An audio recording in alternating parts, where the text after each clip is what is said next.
go. We're on. Hello and welcome back to the SuperCoach Experience podcast. I'm your host, Brandon Savage, the coach of the Savage Bobos. Round 14 is one for the books, and we're going to look back on this week and think, what the hell just happened? Mm-hmm. I'm joined here by the 2021 overall champion, Tim Moody, and also 2,600th rank overall, Tim Moody. 2,123. Oh, sorry, I've shortchanged you. Yeah, don't shortchange me, man. I need every little number I can get there.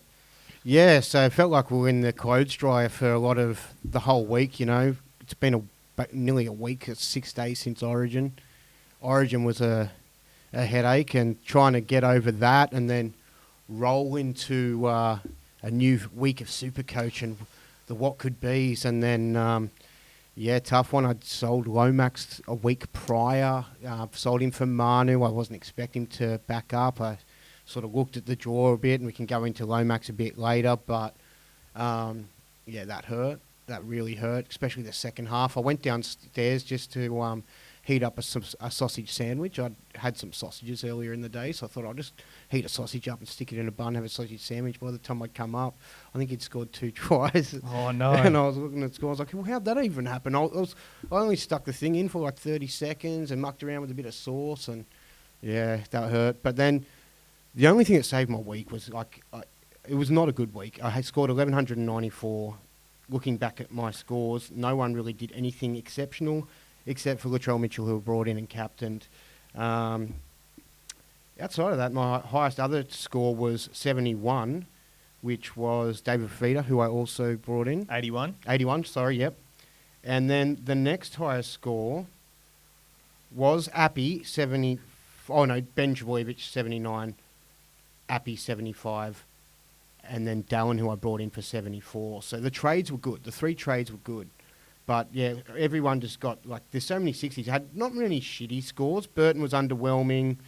A lot of the final game was underwhelming. The real stinger was Curran, sort of going off only after playing 20 minutes. He'd sort of scored pretty well in that time, and I thought he was going to probably stay on the field for the remainder of the game. Yeah, it was looking good for him. So I was expecting at least another 40 out of that, which would have put me probably closer to 1250, which I would have felt a lot better with. But considering there were so many big tons this weekend, and outside of Latrell, I didn't have any of those.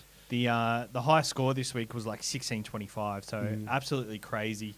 I did pretty well. 1334, I'm pretty sure. 1332, I'm looking at it. We had a matchup this week. There you go, 1332. Captain Latrell, obviously, had him for a few weeks now, so I think the fact that he's done so well and looks like he might make Origin, it's looking more and more likely as the days go on. Yep. I think I'm just so happy that I got him in when I did, because it would have been such a headache this week knowing he had the 2 good matchups. He's got the Origin jersey to play for.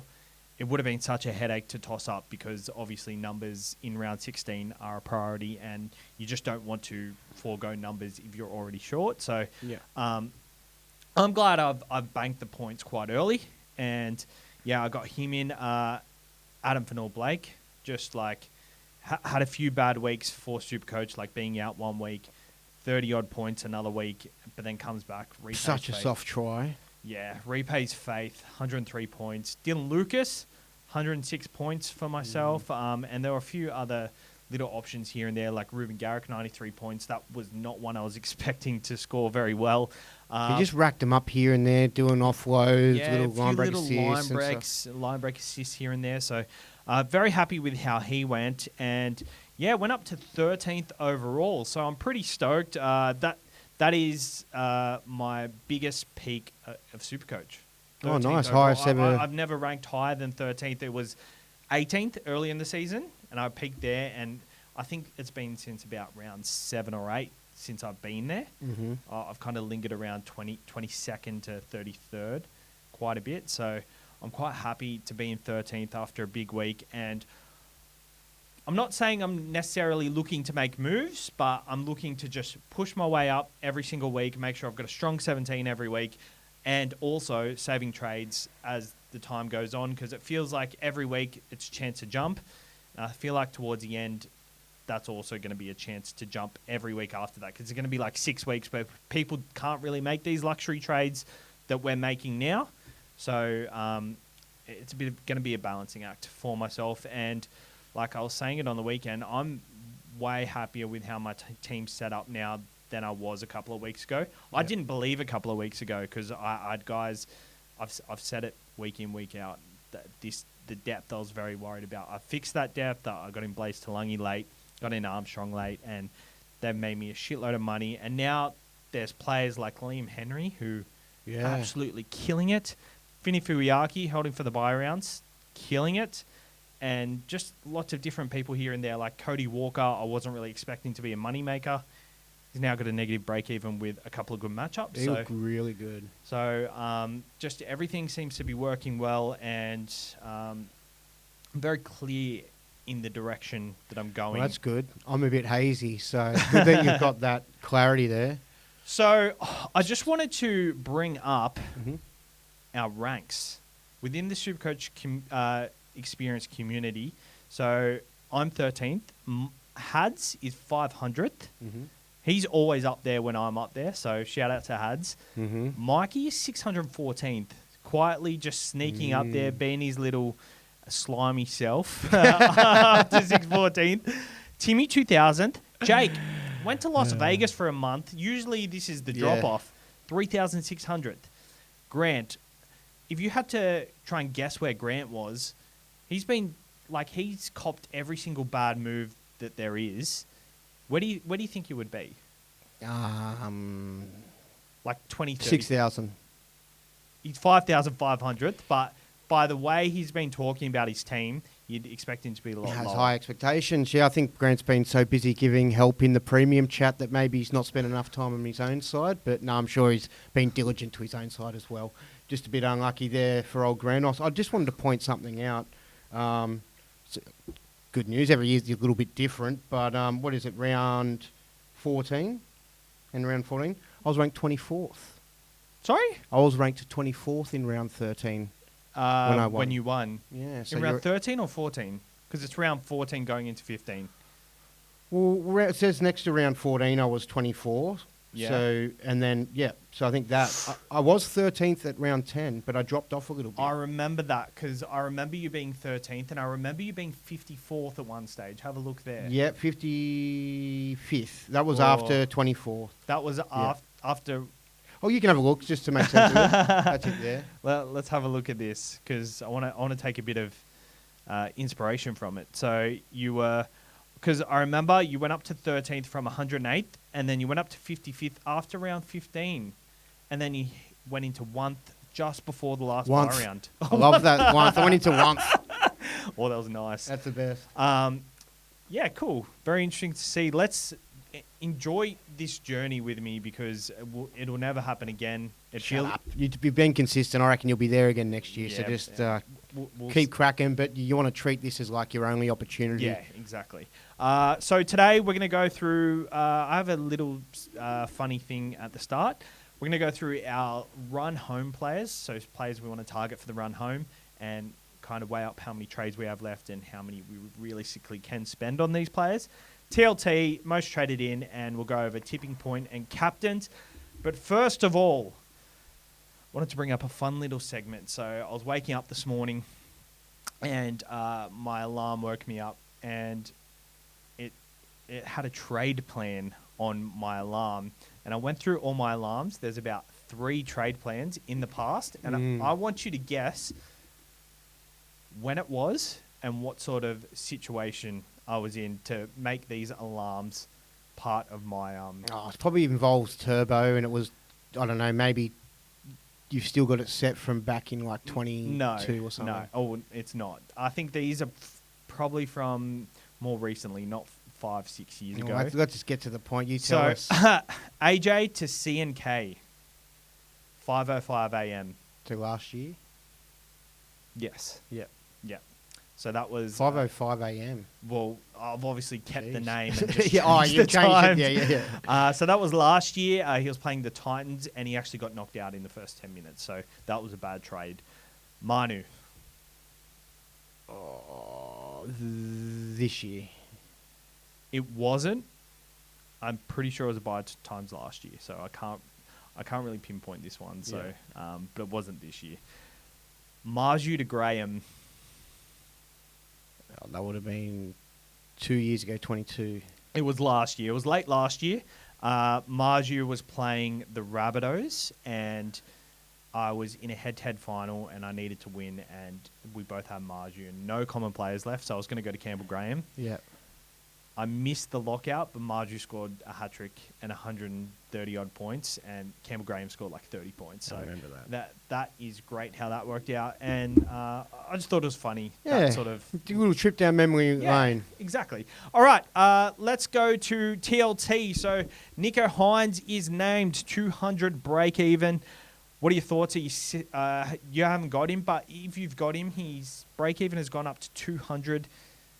Do you sell or hold? Nah. I'd be inclined to hold now. I'm straight up holding. I'm looking at, because I know certain people are looking at trading in certain halfbacks. I'm thinking, I don't know if I want a stepping stone and just go straight to him. Yeah, I think it's super ballsy to do it this week. I think you could do it. You could be like, I think there's a good chance he misses the Origin. I think a lot of people are sort of that mindset too. But then there's that chance that, Madge just goes, the team were down to 12 players. We can't blame you. With 72 minutes, let's give most of these boys another go that are fit, So who knows?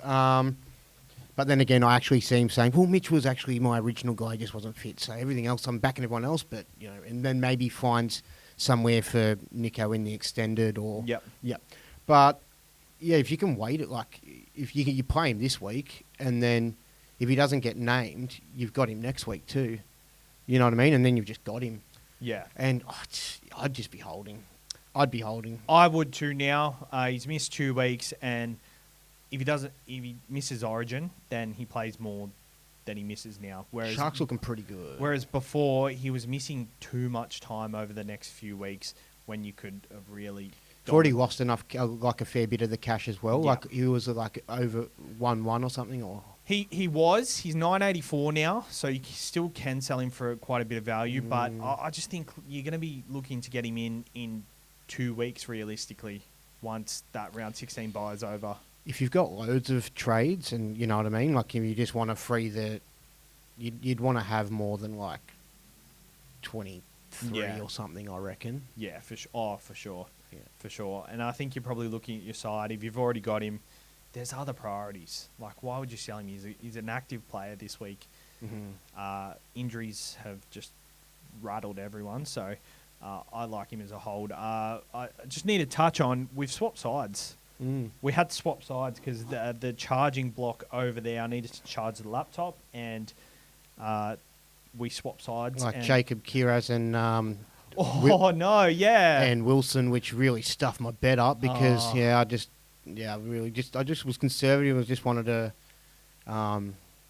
try for Kiraz. Don't own him, but was pretty confident he was going to score. I like this side. I want to keep this side. I'm not a left to right passer, so I'll just have to train a bit more and get used to it. I like this side. Timmy was saying he's got a pimple on the other side of his head as well. All right, and Trindle stays at number 6. I think there was a lot of talk earlier in the season that Atkinson had kept the spot, but he's back at the left edge, which is good for someone like Mulatalo, who is very cheap at the moment. So I think we'll go into extent about him maybe after round 16. But I really like him as a buy. Talakai is on the edge, 400,000 with the negative break even. Wilton looks to be out for a couple of weeks, but there is a buy round for them next week. So I think it is a bit risky, but I do like the purchase. So cheap, eh? Fini Fuiaki is on the bench. Very interesting for Fini Fuiaki owners. -5 break even, but I think he's still got a bit of cash to make and will play that round round 17 bye, which Nano will back up from. Smithy's lock. I put this in there because where's Horsburgh? I don't know where he is, but weird. I don't know where he is, but hopefully he mends up soon, and we'd like to see his redhead back on the park. Yeah, but his break even is 75 Smithy, so definitely not selling him now with the bye coming up. But yeah, interesting. For the Broncos, no Walsh, no A-Ray. They are playing the Rabbitohs, who are in hot touch. Murray is named on the bench, which is good for them. For the Tigers, Appy is named halfback goal kicking against the Titans. Alex Lobb retains his position on the wing. On the other side of the park, Jaden Campbell gets that 5'8" spot with 4.5, which kills Fafita. It's why Fafita's output was a bit less last week because he just wasn't giving him early ball. Thoughts on Appy at halfback first? At first, it was a bit of a ugh. But I like it this week against the Titans just because I think there's a lot of attack in there and Appy's kind of crafty. Maybe there's more opportunities for him. He's quite good at, trying to set something up from dummy half, but with a bit more space. I could see him getting a couple of try assists potentially in this game. Maybe less tackles, playing, not centre of the park, but... It's also good. I think he's going to have his hands all over the ball. That being said, no Galvin. Yeah. One of my headaches, was a guy I was just happy to sit there, but you don't have to deal with it immediately, but there are options to go to, which makes it stressful. Because I kind of wanted to save trades this week, but I'm now kind of do I be conservative or do I make some moves? But yeah, I think Galvin's out for probably 4 weeks, right? I don't know. There's been a lot of... I thought I read that, but there's been a lot of contract talk. His hand's been pretty sore, I guess. There's been bone fragments in the hand or something, so they're dealing with that. Once out. Sorry? Once out. Chatting with the Panthers. Yeah, I don't know. I just feel like when I first heard that, Panthers or Roosters, 100%. I think Jack Cole is probably locked in to the Panthers. Sandon Smith seems locked into the Roosters, but I do see the Roosters kind of snaking Sandon Smith's path and getting Lockie Galvin into their side. But, so Lockie I'll wait till next week. He still has good buy coverage apart from that. If you like Cody Walker, then it's a pretty good trade, 50 to 60K. The Broncos are playing the Rabbitohs this week, and I think there is points to be had from the Rabbitoh side of the park. They're looking a lot better than they have in since the start of the season. They've got Murray back, Kolomatangi through the middle, Dry Arrows back, and they just seem to be on the same page again. Latrell's firing. Cody Walker at halfback looks pretty good. It sucks he's not on the left. It really kills Alex Johnston as a potential buy, who's 440K right now with a massive break even. But Cody Walker, so Lockie Galvin not named. You kind of need to jump on Cody Walker this... Oh, shit, sorry. You kind of need to jump on Cody Walker this week with a -5 break even. I hate when you have these ones that you sort of just got to make a decision on. I'm sort of undecided about there's so many options in the halves. I've locked up kind of 3, but potentially could be selling 2 of them. So I've got Burton, Dylan Brown, Sam Walker, and Galvin. Burton's draw gets a bit tougher, and it matches up pretty well with... whose was it? We're talking about him. Jerome Hughes? Yeah, Jerome Hughes is over 7. I think it's 17, 18, 19. Burton's got it kind of toughish. The games are harder. And then the Storm games are way easier. So, if you were... I feel like Jerome Hughes has got the ability to really outscore him in that period. Warriors, Dolphins, Canberra, West Tigers, bye in round 19, Roosters, Parramatta. The draw gets a little bit tricky. Who are we talking about right now? Jerome Hughes. So the draw is good up until 19 when he has the bye, but it kind of matches up nicely up until the point where Nathan Cleary and Nico Hines are going to be purchases again. When do you reckon Nath's back? You got any idea around that? I haven't been... I have a feeling he'll be back around 20. Yeah, I thought it was just maybe after Origin. I thought it was... Maybe 21. 21 I'd probably bank on. Tough. I do like Cody. So can be a bit risky. I'm not sold on him though. His price is still... I would like him to be in a little bit less. I didn't think he was going... Yeah, so he was 540K. He had a 30 break even last week. So with that 100 score, he goes up to 600K nearly. We're looking at him all year and we're just waiting for that one game. And that was just before the bye. it looks like we were pretty confident last week, both of us, that Rabbitohs were going to come back, and that's why you got Latrell Mitchell into your side, knowing he'll probably score well. But I think Cody at 5'8", there's not many 5'8" options. Yeah, They but the thing play the is, Broncos, who are under strength this week, and then they play Manly without DCE, without Olakau'atu next week, and without Jobo, who is the heart and soul of their team. yeah. Oh, it just depends on the makeup of your side too. Like I've got Burton and Brown, so I've got a lot of bit of flexibility there where I could definitely bring in a halfback as well instead of like sell Galvin and bring in a halfback. And a lot could, depending on where they're playing Brown, if they've got, I don't know, but it would make sense for you to probably have him at 5'8" at the moment. Dylan Brown. Yeah, that's where I've got him. Halfback. Well, yeah. See, then in your case, you'd be able to move him down and get a halfback sort of thing. Yeah. So there's a lot of, depending on where he's team dependent. Yeah, I could go him or Hughes. I'm really unsure. It really shook me and rattled me this weekend, and I wasn't actually considering Burton as a sell until you pointed out the draw. It was a bit tougher, and then I was like, ugh. Well, I was looking at the buy this week, and I was looking at Jerome Hughes, just thinking Jerome Hughes is the perfect stepping stone to someone like Nico Hines. Burton with this round with the bye, and then Origin next week, which if he's the 18th man again, he won't get picked. Yeah. I think he's probably more likely to make the bench potentially. I think he's been in good enough form to make the bench. Yeah, I reckon it'd be a good move to do. Like, yeah, he covers halves and centers, and then you can put a winger at center and him. Oh, sorry, you can put. Yeah. You can move things around. Yeah, and like, there's a good chance he even potentially makes number 3. Yeah, if they don't go, if Madge is just super anti-Latrell in his mind, for sure. Yeah, and then they play the Sharks and then the Warriors the following week, so it's not necessarily an easy draw. So, yeah, Burton for me. What's the one after that? Sharks, Warriors, then what? Sharks, Warriors, and then they got the bye again in round 19. Yeah. And then, so he's out that week, and then I'm pretty sure he plays the Dolphins the week after, which is pretty good. I don't mind that. So, yeah, for me, I guess I've showed my hand early that Burton's going out for Jerome Hughes. You can actually make money by doing that, which I like. Jerome Hughes coming off 117, which he's the number one traded in this week already, and I hate it because he was always in my plans. But I really like that he's got that 117 score because that stays in his rolling average for the time I have him.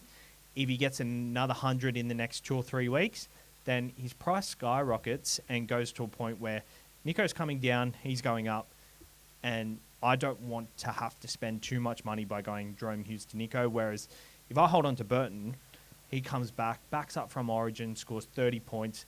B of 118, loses money. Exactly, lose a lot more money. It's going to be much harder to go to Nico after that. And you're going to be spending more trades to get to Nico. It might feel potentially, you might have to downgrade. It might feel like a waste of trades now, but you're killing your depth later on. And I guess... It might seem like a waste of trade now, but later on it's not going to be. That's the only justification I like, because I know that if I do need to bring Nico in later, that I'll potentially need to downgrade someone I wouldn't want to get rid of, like who's good enough to hold on to. Yeah. Maybe like a 4th or 5th second rower or something like that to a bottom dollar guy to free it up. So that's 2 trades, and I'm getting rid of one of those decent playable guys to almost a $200 probably enough. That's also taking away from the strength of my side as well. So thinking about it that way, if I just did Burton now, that's one trade. I could get it done in one trade. Yeah, exactly. And then potentially... You actually make like $50K from it. Potentially, how much is Nico? He's going to drop Nico's 980 with the 200 BE. So say he gets 70 this week, he loses 100K, 880K. Who did he play this week? He plays the Dolphins, so... I reckon he might be closer to a ton. Yeah, but a ton still loses 80K, goes to 800. Still a massive break-even because his average will be 50 over the last 2 weeks. Yeah, I like it. Because he got a 3 against Penrith the week before. I like it because it's a step. I'm just freaking the hell out in my mind because I actually think it's so risk-free. I think the fact that Hughes is coming off 117, that's the security blanket you need. I think it's good. It's just that in my mind, I was like, I could get away with saving 2 trades this week. But because the trades are presenting themselves as probably do it now. Otherwise, I'll be in a position where I don't do it this week. And then I'm like, oh, what do I want to do? Oh, I probably should have just went Cody last week. That looks good next week, yeah. Yeah, or nothing. There'll be nothing great next week. So I think I might look at that, yep. Yeah, have a look at it. And, like, my plan is to save 3 trades next week. So hopefully we can stick to that. I've got 15 or 16 players for round 16 at the moment. That's including the likes of Latrell, Joe Chan, and Lockie Galvin. So I'm expecting worst case scenario. I'm weighing up the options whether I just run with 12 regardless, just to save the trade for the week. But then again, it's like it's a guaranteed amount of points that I'm missing out on when, you know. I wouldn't go to. You don't have to every week. Just you can for that week. You can just hold. Yeah. But if Lockie Galvin doesn't play, maybe I can consider a Lockie Galvin to a Sam Walker, and Sam Walker can be my stepping stone to someone like Cleary. So there's always that as well, because I do like the Roosters draw. Just be aware of the amount of stepping stones that they just end up doubling in trades. That is true, but we are talking about players we want to get into our side later in very shortly, so I'll touch on what the plans are there. Alex Lobb named on the wing, 28 points last week of the try. I guess he's another watch this week because he's a cheapy option, so if he comes out and scores well this week, then you've definitely probably got to consider him. But he looks so big. He looked like he goes to the gym and none of the other players did. Not that he was overly ripped or anything. Lanky, bro. Yeah, I just think he just looked like a big frame. Like he just looked like a bigger thing than everyone else. Like from on TV, he looked big, man. He does. He does look tall. He looks very lanky though. For the Warriors, SJ is back, which means good things for Dallin. 480k with a 5 break even. Bad things for Tamara Martin, negative 23 break even. He's gone up a crap load of money. SJ back. Any interest in SJ or Dallin? Or even Chance? Well, I got Dallin last week, and it wasn't sort of like, oh, I want to get Dallin now. It was, I had Armstrong, and I was going to be short on numbers, and I was so doing my head in on who to go here. Farlogo was my second option, and just the more I looked into it, it seemed that Pappy was coming back quicker and quicker. Maybe they said maybe this week, last week, but if not, probably next week. So, yeah, that was Bellamy's words. Probably, definitely the week after, which means next week. So, probably, definitely pretty certain. So, held off on that. There were other ones I was looking at as well. Feel okay about it. We'll feel a lot better about it once SJ comes back. SJ is kind of maybe one I'd just like to watch him. Yeah. Watch one game before I jumped on. He come off a few low scores before he got injured as well. He scored 30 the week he got injured because he did his pec and just played the rest of the game. And the pec is a weird injury, like the contact will kind of hurt him straight away. So he's someone... And they're playing Melbourne this week. No rush. They are leaking points though. Blaze Talangi holds his spot. Roosters are back. Connor Watson named at hooker, no Brandon Smith. Ola Kawatu named for the Manly Sea Eagles. We'll talk about him very shortly. Fletch Sharp named. Armstrong at number 22. Dylan Lucas named on the bench. Brother. And we've got Dylan Edwards named for his Origin audition, which if you've got him, you're stoked. But I do think he's probably in the driver's seat for that Origin spot. Yeah, unless he's got like some outrageous BE, which he wouldn't because he's been scoring well. Yeah, you'd hold on to him for this week, and fingers crossed Madge just decides to stick with Teddy for whatever reason, but I can't see it happening, hey? Agree. All right, we're going to go through the players that we want to target for the run home, and we're going to match that up against the trades that we have left. My first player, Nico Hines, 208 break even.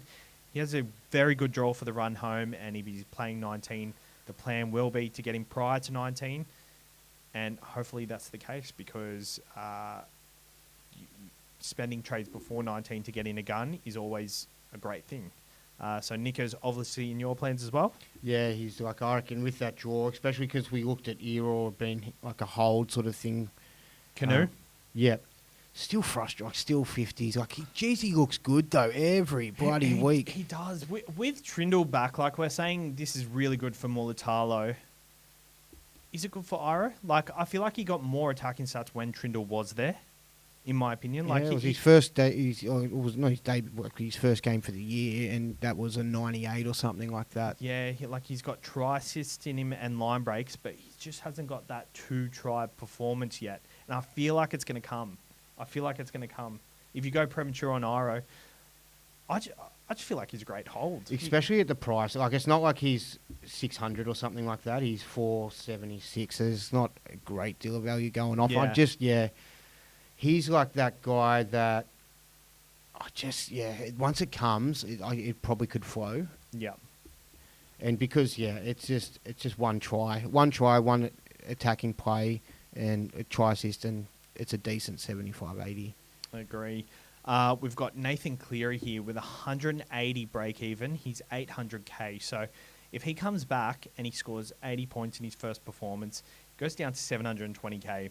Oh, nice. That's ridiculous for Nathan Cleary. So I think after that initial price drop, if I like what I see, he's someone you jump on. Like, look at Jerome Hughes. We're buying him for 680k.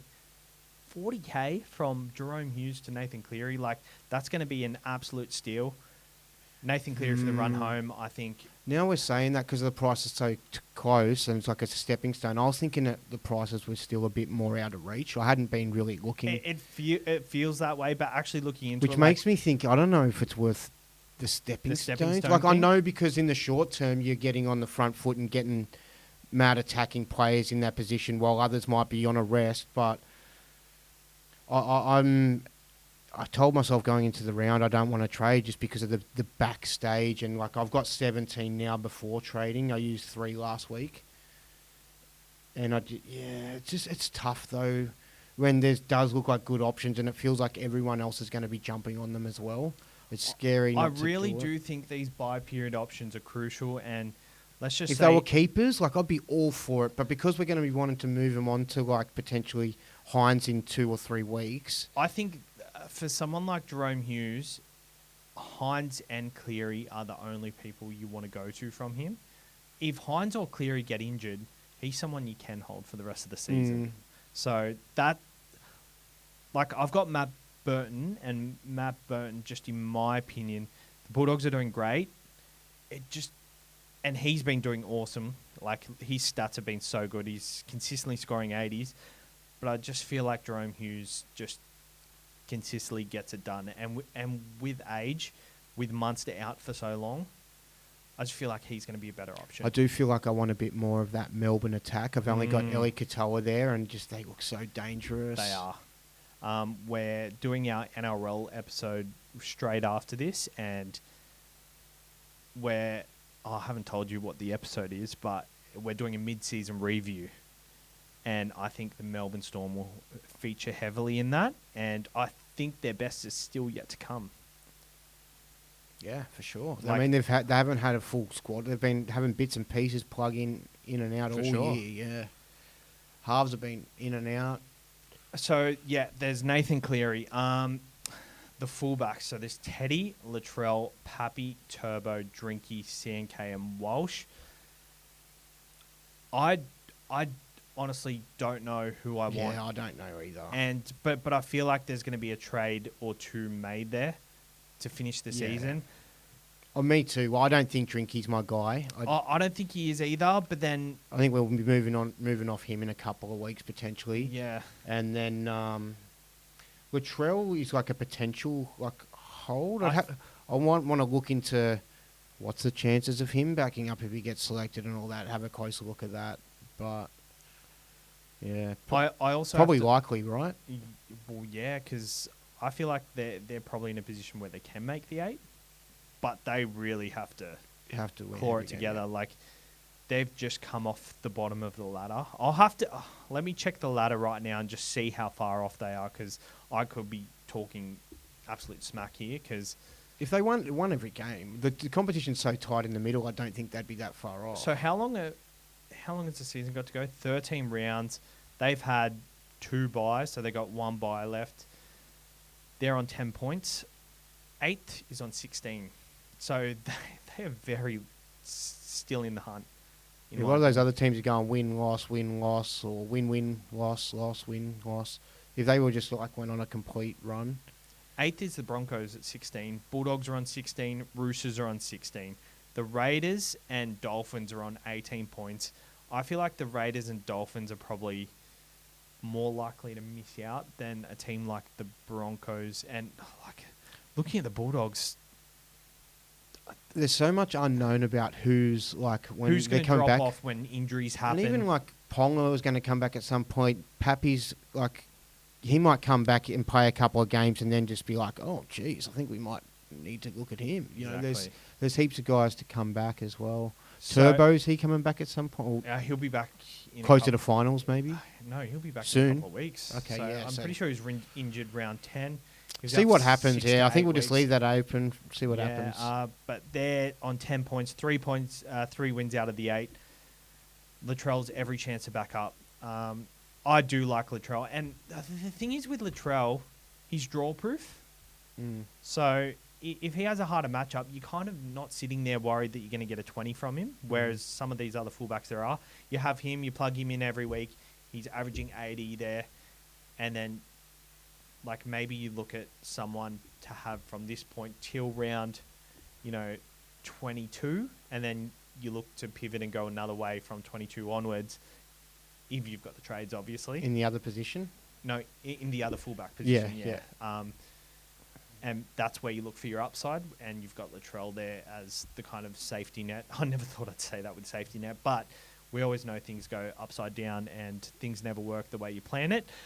So one of them fullbacks or two of them fullbacks are definitely going to be in people's plans. I know Walsh will be in people's plans as well. Olakuatu, 149 break even after last week. He scored 13 points, went off injured. So I think he's going to be in a lot of people's... Oh, it's super ideal for trying to get him back. 151 break even, 623K. So we could potentially get him for 550K. Wow. Well, he was close to like almost 750.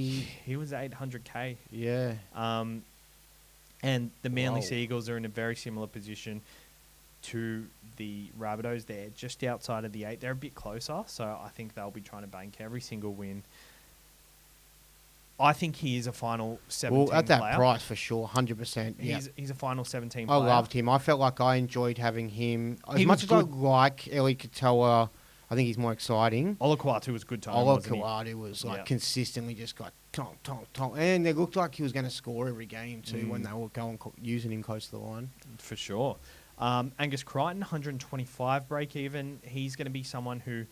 Try to get back, but I think once everything else, like he could be someone that I'm like, towards the back end, I don't know. He feels like someone I'd let go, to be honest. It's hard to say because he was so good and consistent.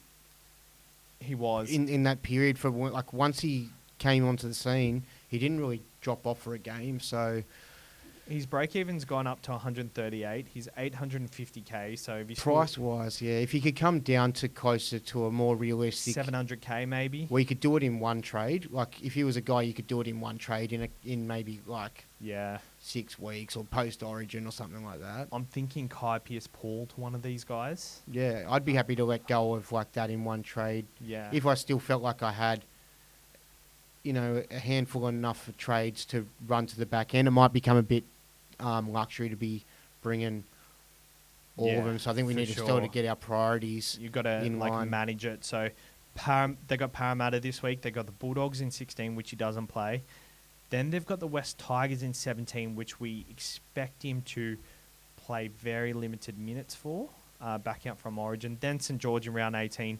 Melbourne Storm in round 20 after the round 19 bye.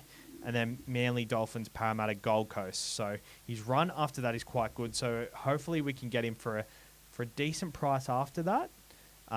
So he will be in a lot of people's plans. Harry Grant, 690K, he's obviously the best hooker to start the year every year.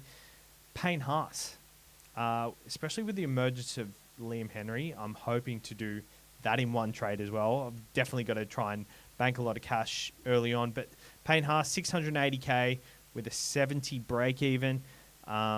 55 on the weekend, so hopefully he can just pump out another 55 this week, lose a bit of cash, and then have a high break even so we can get him in for Liam Henry when Liam Henry peaks. But if Liam Henry peaks, will you do it before the round 19 bye? Well, I don't own him. So I did, but Yep. I had a decision probably about 8 weeks ago, probably a bit longer, maybe about that. About 8 weeks ago to sell him or Tolmalolo. Tolmalolo's done a job too. Like, he's been good, but he's just been about 20 points off. I understand Henry. the thought process, though, because Liam Henry, he made a bit of money back then. I thought they'd rely on Mav Guy a bit more heavy as well too. So, but because he's been so good, I think they've just sort of, especially when they chuck him in at second row there as well. But yeah, it would have been super sweet to hold on to him. But pretty happy with the way Lolo's been going. Like, he's been a 50, 60-point player. Gonna have to play him again this week with my dogs on. With Karen's obviously wouldn't have been available this week even if they were playing. Yeah, that's true. But yep. I think he's been doing the job. He's looked all right, to be honest. Taumalolo's been very interesting.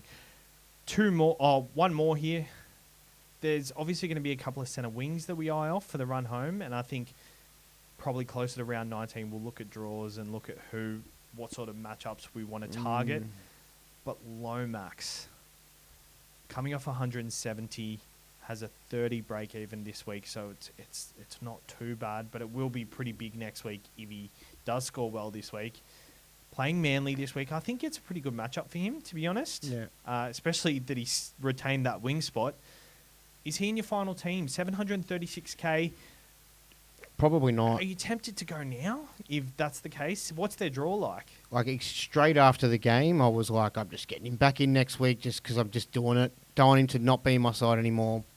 But yeah, I had a closer look at it. And yeah, he's got Manly this week, which is nice. The bye the week after. And Origin. So either, like, his team's on the bye, but he would also be at Origin. The week following, he'll back up likely and play against the Finns, but it is unknown. But after that, so he's got 2 good games there, like Manly and the Finns, but after that, it's pretty tough. So round 18, the Roosters. Round 19, he'll be on Origin duties, but if for whatever reason he didn't get selected, he's got the Broncos, which is a tough game. They'll probably still have some out as well. The week after that, round 20, he has the bye. So 3 weeks in a row, tough. A 4th week in a row, tough. Round 21, he has the Panthers. The week after that, round 22, he has the Storm. So for 5 weeks in a row, he's got 4 of basically the top 4 sides, not including the Sharks, but Roosters, Broncos, Panthers and Storm, in my mind, are top 4 sides. You could say the Broncos might struggle to make it, but I think they're a top 4 side. Yeah. Of that quality. And they've got a buy in that as well. So then you're bringing him... Yeah, I mean, he's still going to make his runs. He's got great base, but then I'd be looking to maybe... like, I've had him all year and loved him, but that killer big one has only just come last week against the Tigers when they were really depleted. They had, like, Charlie Staines in the centres. Like, it was all over the shop. The Tigers are pretty depleted in the outside backs regardless, so... like, that matchup, it's too juicy for any team playing them at the moment. Yeah, so that... Yeah, so that's done so and dusted. He's not going to get him every week. Again, yeah, and that's his best score ever. Yeah, so I'll probably just let it go. I think he could repeat it, bro. I think he could. Oh, he's got the talent for sure. And then it was only just a couple of tries, and then, but probably not. Just based on that draw, I'd probably not. Okay, well, if it's not Lomax, you're going to be looking at someone in the centre wing at least. So I'm looking at all these names. There's 1, 2, 3, 4, 5, 6, 7, 8. There's 8 players there. That's only choosing one of the fullbacks. So that's if you haven't got your fullbacks sorted yet. For me, I've got 17 trades after this week. If I want 8, that leaves me with 9 for the run home, including players that I need to get in for round 19. So that's why I'm looking at Nico for round 19 if he doesn't play Origin. And that's ideal because that takes away from that number. And that leaves me with 9 trades for the run home. Potentially leaves me with 10 trades for the run home. with a player playing in round 19. Does that make sense? No, I lost the process, but I don't know how you got the extra trade back. So I've got 17 trades, right? Yep. You're going to use 8? There's 8 players that I want to get in for the run home. Yep. So if you use 8... Oh, yeah. Sorry, 9 trades. You're right. I just didn't know where you just got this memory. Yeah, no, you're right. So after all that leaves you with 9 trades for the run home, and you've also got to generate a bit of money to make some of these trades happen. There'll be injuries that we have to just go, all right, that guy's 800K player is gone. I need to replace him. So do I want 9 trades for the run home? From what week will that be? That'll be from after 19. Oh, no, this is just like... It's hard to say when you're going to be bringing them all in. You don't know exactly when you... Yeah, exactly. Well, that leaves me with 9 trades extra. Like, so if they're in my plans, let's just see that. They're locked into my team at some stage, right? Yeah. How many emergency trades do you want with how many weeks left? Exactly. So that's the balance. How many players are you getting in for the bye periods? Yeah. Between now and then. So say I make 4 trades for round 16 to 19, 4 players in round 19, then that leaves me with 5 trades.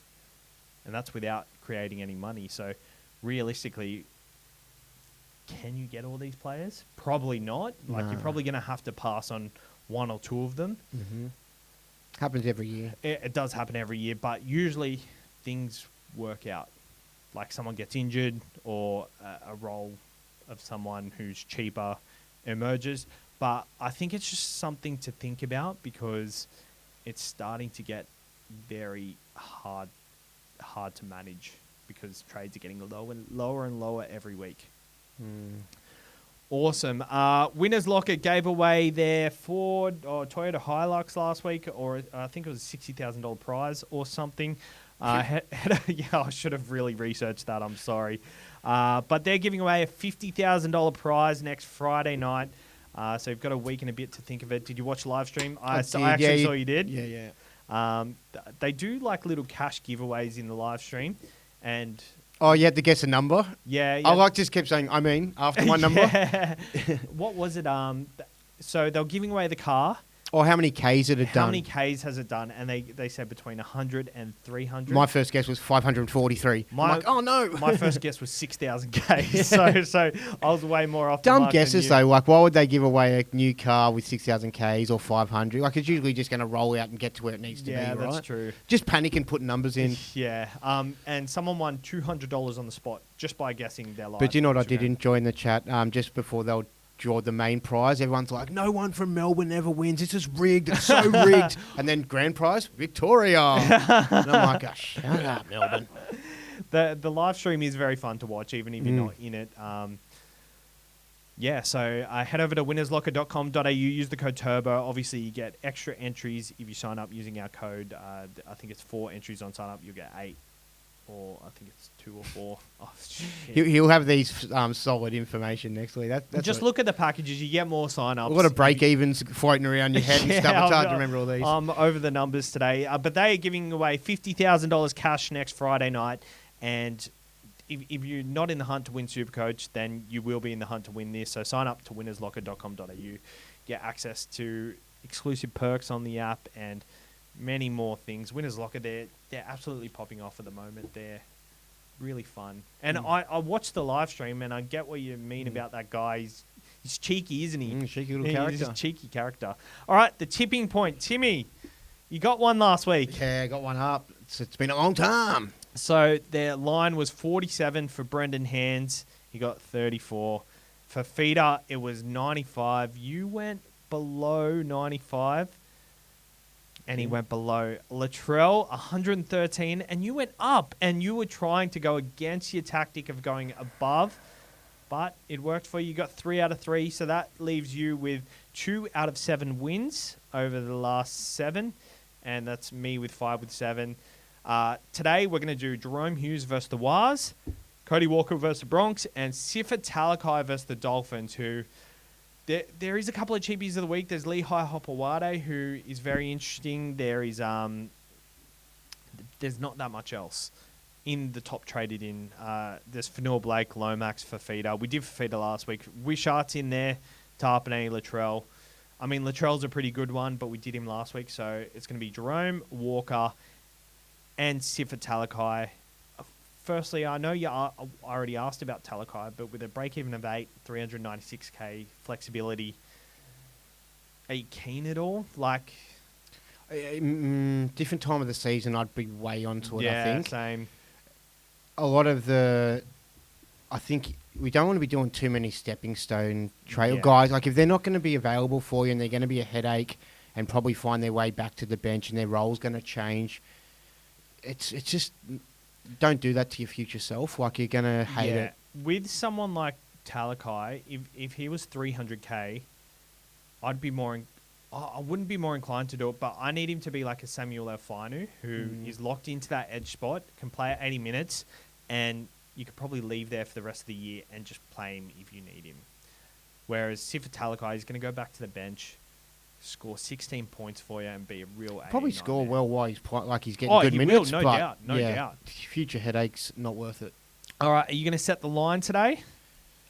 Sure. Jerome Hughes, Cody Walker, and Sifa Talakai. Yeah, I'll set the line at 50. Talakai? Yeah. Or Talakai? Yeah. Ooh.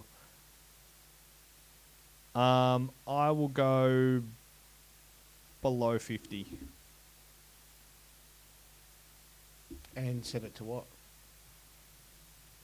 But you set it at 50, right? Yeah, but we've gone through this before where, you know... Oh, okay, I'll go higher than 50. I'll go 55. So you're higher than 55 now, not lower. Because you can go lower, and I can go lower. No, 50... I think he's going to Or score I can then go higher. I think he's going to score like 49 or something. So you're going higher? Yeah, so 55 I'll set the line at. 55. Okay, I'll go... over, and I'll go to 56. Yeah, and I'll go under. I like that. So I won there. Oh, I'm pretty happy too. Yeah, nice.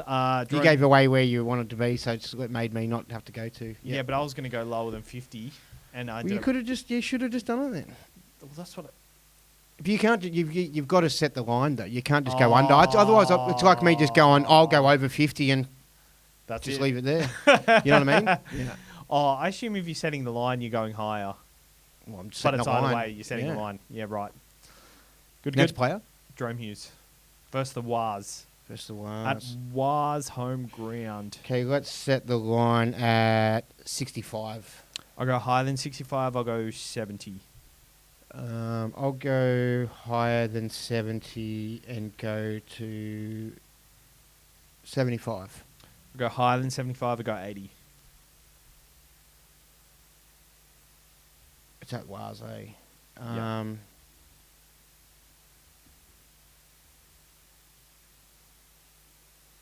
I'll go under 80. Yeah, I like that. My line was 87, so I wasn't going to go any higher than 87. Cody Walker versus the Broncos. Probably could have pushed you higher because you're bringing him in. You could have. Yeah. Too late. Yeah. Cody Walker versus the Broncos. Okay, I'll set the line at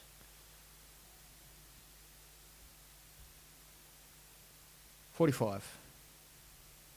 I'll go higher than 45. I'll go 55.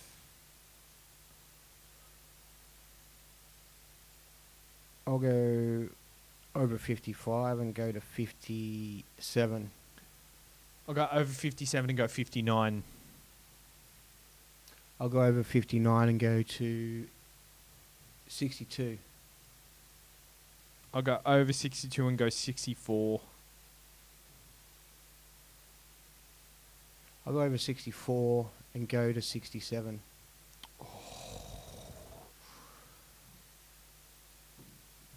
I'll go over 67 and go 68. 68, that's cheeky. I'll go... Fuck. I'll go 70. I'll jump 2. I'll go under 70. Over 70. All right, cool. Who are you captains this week? I haven't looked at it, so how about you throw yours out and I'm honestly, it's going to be between Scott Drinkwater, 6 p.m. Friday night against Canberra Raiders, or Latrell Mitchell. I'm not liking much else. Potentially David Fifita against the Tigers. So I might do it. I don't really want to VC anyone, but Sam Hughes isn't playing, but then Joe Chan's named as well. So this is an awkward little week, isn't it? I think there'll be some high-scoring players, but ones that you're probably not willing to take the risk on, like the main sort of spinier sort of players, your fullbacks, your halves, your 5'8". I'll tell you who is a sneaky one this week. Sunday 2 p.m. Ruben Garrick against the St George Illawarra Dragons, coming off a 54-point win, and we know St George have been up, down, up, down. I like that. It feels safe and consistent with upside. He couldn't kick a goal to save his life on the weekend. I bet you he kicks 7 from 7 on the weekend. He'll sharpshoot. Yeah. I don't have him, so that doesn't help me. But I think it's a really good shout because if he scores 90 last week against Penrith in a beaten side, they're at home this week. You'd think they're the better side. I feel like he's at least good for 70 worst case scenario. Just after he could score 60, but 60 feels like his absolute floor if he plays 80 minutes. And what's their left side defense? Moses Sully's been okay, but their left wing defense hasn't been the greatest, I guess.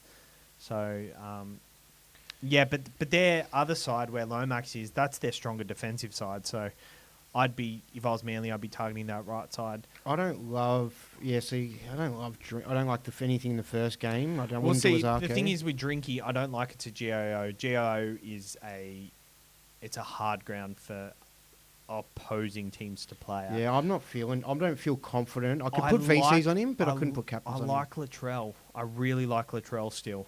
I think that's probably my VC Latrell, just because you can't do both of them. They're both on the Friday night. I think I just like the audition factor of final say for Latrell Mitchell as a vice captain because of the Broncos matchup. Like I really respect the Broncos. I know they're still weak and they're not like a complete brick wall or anything like that, but I still have respect for them. So I feel safer just putting a VC and captain. Gee whiz. Yeah, it's a tough David one. Fifita probably.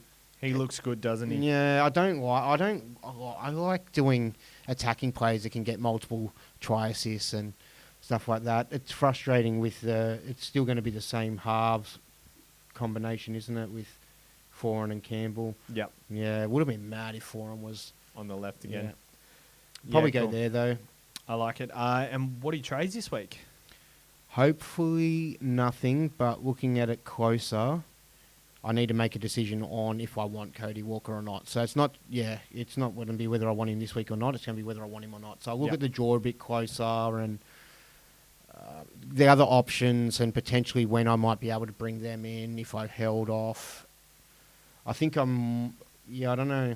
I want to be bringing in guys that are potentially keepers, but I am a bit into that Jerome. I'm a little bit into that Burton thing, into Hughes. I like that too. Into Hines. I think I'll really look at that a bit. I need to make sure I feel good about it. If Burton wasn't losing quite a bit of money, I'd probably be less inclined to do it. And the draw for 3 games consecutively when he's playing. Yeah. And Hughes is playing. Hughes got much easier games. Yeah, so, it also depends what your goals are. Like, are you trying to get top 1,000? Is that your goal? Still trying to win. Still trying to win, bro. There's 12. There's how many weeks to go? 13 weeks. 13 weeks to go. I'm not trying to be like. You still got a lot. I'm not trying to have like stupid or to try to toot my horn, but like I'm sitting 2,000th. There's a long way to go. Like if I was just to say top 1,000 is my goal, I'd be really setting myself short. I could probably do that in a week or two. Yeah, agree. It's just about whether I can maintain that over the year and whether I run out of trades and. Yeah. There's the potential to, like, this time last year, I think I was, like, maybe doing all right and sort of sitting, but then just went reckless over the buys and then dropped to 13,500 by the end of it. So I want to avoid that. So that's why I'm kind of like, if I can hold, I'd hold. Yep. But, yeah, I think my goal is, like, I said to myself top 200, but then my hairdresser, he's like my counsellor, mate. He said, why not make it 100? I said, yeah, why not? Well, why not make it top 10? Nah, I think that's unrealistic. Top 50? But see what happens. Yeah, mini goal by mini goal. And then, like, for me, Adjust your goals as time goes on. like, for me, I was 54th 2 weeks ago, 38th last week. Like, I felt down and out 2 weeks ago. I'm 13th now.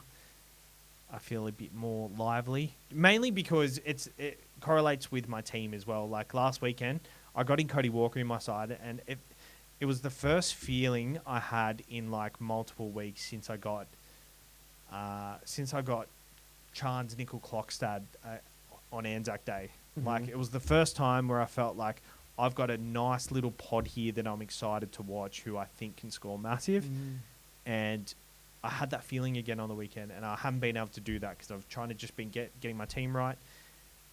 My only issue will be the trades at the end. I want to have a chat about pods just quickly if we can, briefly.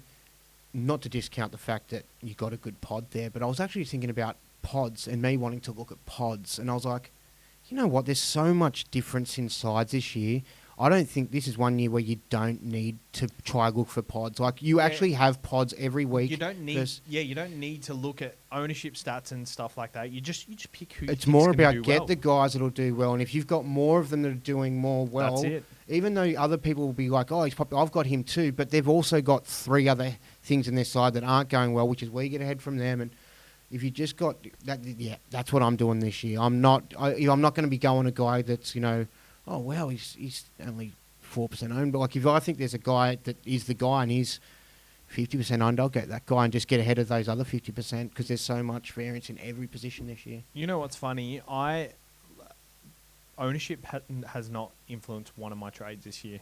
And, like, in the past, especially captaincies, in the past, it's influenced my captain option just massively. Like, if someone is 40% captained, I'll go against them on purpose because I'm like, this is a chance to make up. But I'm just not looking at it, not letting it jade my decisions, because realistically, at the end of the day, you've just got to go with what you think's going to do best for you.